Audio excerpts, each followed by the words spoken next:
আসানসোল দক্ষিণ থানার জিটি রোডের কুমারপুর এলাকায় রবিবার রাতে পাশের জেলার রাজ্যের শাসক দল তৃণমূল কংগ্রেসের নেতার বোর্ড লাগানো একটি চারচাকা গাড়ির ধাক্কায় 2 মোটরবাইক আরোহী গুরুতরভাবে আহত হন।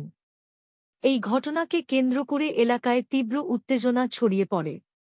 স্থানীয়দের বিক্ষোভের মুখে পড়ে আসানসোল দক্ষিণ থানার পুলিশ গাড়িটি আটক করে। তবে গাড়িতে থাকা ব্যক্তিরা পলাতক বলে জানা গেছে।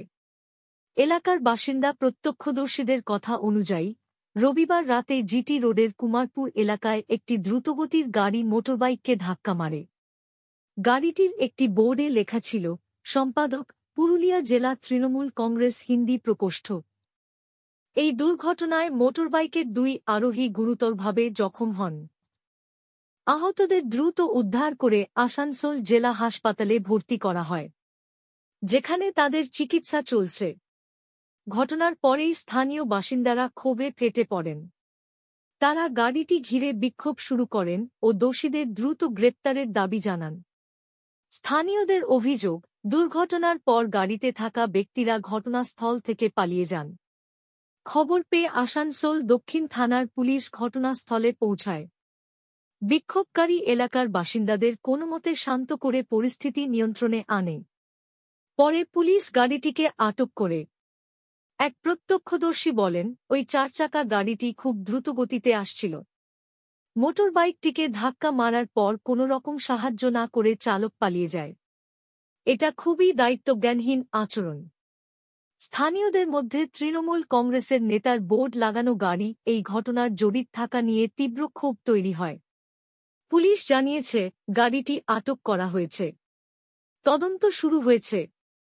দুর্ঘটনার কারণ এবং পলাতক ব্যক্তিদের পরিচয় জানার জন্য তদন্ত চলছে।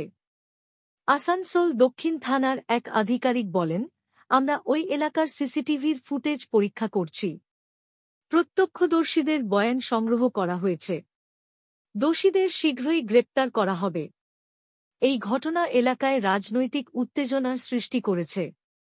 স্থানীয়রা দাবি করেছেন, দুর্ঘটনার জন্য দায়ী ব্যক্তিদের বিরুদ্ধে কঠোর ব্যবস্থা নেওয়া হোক।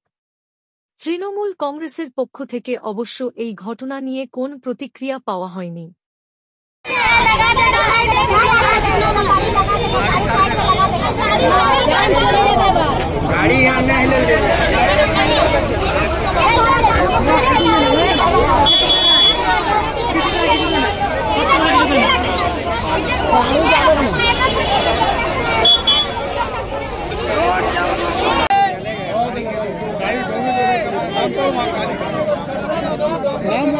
না বার করে বাঁচাবো তারা